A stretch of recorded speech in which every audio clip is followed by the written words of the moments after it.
Pemirsa, Kamis 2 Mei diperingati sebagai Hari Pendidikan Nasional atau Hardiknas.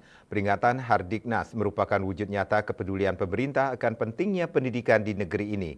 Pada tahun 2024 ini, tema Hardiknas yang diusung adalah bergerak bersama, lanjutkan Merdeka Belajar. Untuk menghasilkan SDM berkualitas, dunia pendidikan di Bali masih perlu dibenahi.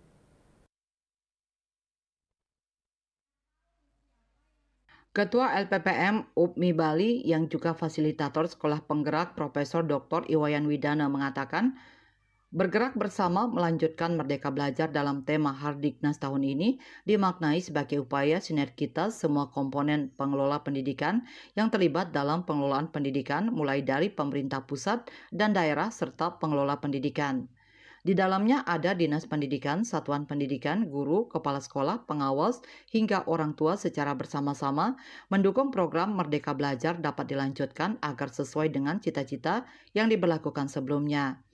Dikatakan melanjutkan Merdeka Belajar erat kaitannya dengan payung hukum yaitu Permendikbudristek nomor 12 tahun 2024 yang memberikan kepastian bahwa kurikulum Merdeka ini akan diberlakukan secara resmi di seluruh Indonesia sebagai kurikulum nasional.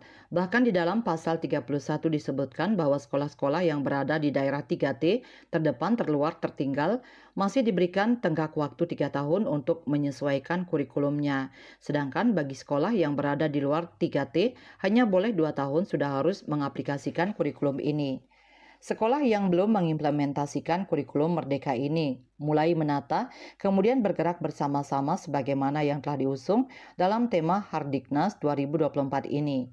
Menurut Profesor Widana, kurikulum Merdeka ini harus dilanjutkan karena salah satu langkah transformasi pendidikan. Diungkapkan kurikulum Merdeka Belajar sebagai langkah transformasi pendidikan karena di dalam kurikulum ini memberikan kemudahan bagi para guru, kepala sekolah, dan pengawas untuk mengelola pendidikan dan meningkatkan kualitas pendidikan dengan berbagai langkah. Misalnya ada pembelajaran yang berfokus pada materi esensial saja, materinya tidak syarat seperti kurikulum-kurikulum sebelumnya. Pembelajaran berfokus pada kebutuhan peserta didik. Demikian pula para guru bisa difasilitasi bebas berimprovisasi untuk menciptakan model-model atau cara-cara pembelajaran sesuai dengan karakter peserta didik supaya siswa merasa nyaman dan enak mengikuti pembelajaran. Mantan Kakanwil Dikbud Bali yang juga asesor Badan Akreditasi Nasional Sekolah Madrasah Provinsi Bali, Dr. Andes Ide Bagus Ano menambahkan, bergerak bersama dalam kurikulum Merdeka adalah mulai unsur terkait dengan pemerintah legislatif, eksekutif, pemangku kepentingan, mestinya ikut bersama-sama bergerak dalam melaksanakan kurikulum Merdeka Belajar. Salah satu yang dimaksud adalah bagaimana kita memberikan kebebasan kepada anak-anak didik sekaligus guru untuk mengembangkan kreativitas dan inovasinya. Sebab kebutuhan keterampilan di abad ke-21 ini yaitu keterampilan berkreasi, berkomunikasi, memahami digitalisasi, dan pembentukan karakter berbangsa yang mengarah ke unsur nilai-nilai Pancasila.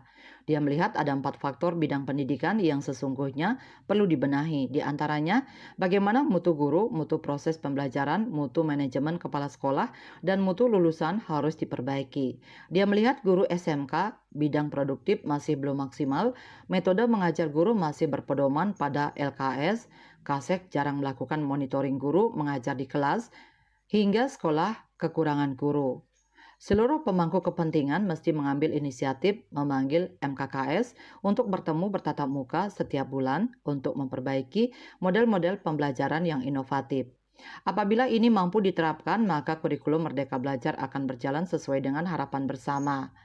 Bendahara PGRI Kota Denpasar yang juga Kepala SMP PGRI 8 Denpasar, Iketut Gede Adi Trisna Sugara mengakui ada beberapa tantangan dalam penerapan kurikulum Merdeka Belajar ini, terutama bagaimana merubah kebiasaan penerapan dari kurikulum sebelumnya ke kurikulum saat ini. Tantangan lainnya adalah penerjemahan kurikulum Merdeka Belajar kepada siswa dalam proses pembelajaran di kelas. Namun esensi dari kurikulum ini memberikan kesetaraan antara teori dan praktek, sehingga siswa lebih kreatif dan inovatif dalam mengembangkan diri saat mengikuti pembelajaran. Ketut Winato, Bali Pos melaporkan.